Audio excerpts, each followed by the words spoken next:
In hierdie feestyd hoor ons 'n smagting. 'n Smagting van mense wat nie verstaan waaroor hierdie feestyd gaan nie. Ons hoor dat hulle 'n behoefte het om eintlik nader aan God te wees. Ons hoor 'n behoefte dat hulle nog nie die goeie nuus in die evangelie gehoor het nie. Dat hulle dit nog nie gevoel en ervaar het nie, en dat God nog nie in sy teenwoordigheid so by hulle was, dat hulle daarvan oortuig is nie. Net omdat hulle dit nie raak sien of ervaar of voel nie.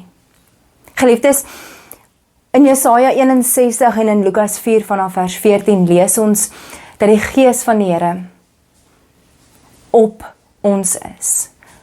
In Jesaja is dit die profesie dat iemand gaan kom en die Gees van die Here op hom gaan wees en hy dan aan die onderdruktes, die wat daardie smagting het, die goeie nuus gaan verkondig. Daai profesie word waar in Lukas 4 wanneer dit Jesus Christus is wat dit doen, wat dit uitleef.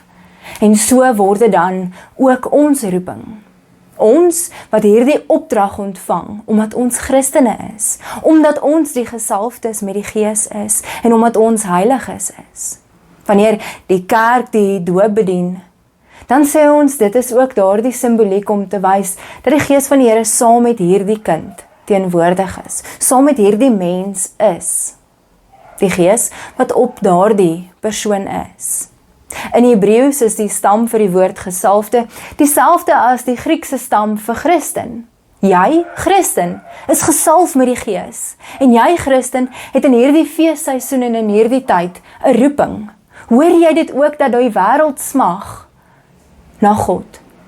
Dat die wêreld onderdruk is. Dat daar die is wat die woord van die Here moet hoor. En dis waarvoor ons geroep word in hierdie tyd.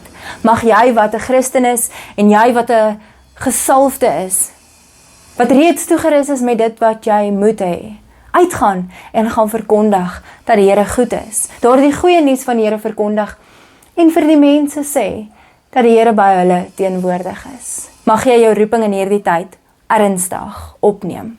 Ons bid dat ons elkeen ons roeping sal hoor en uitleef in hierdie tyd.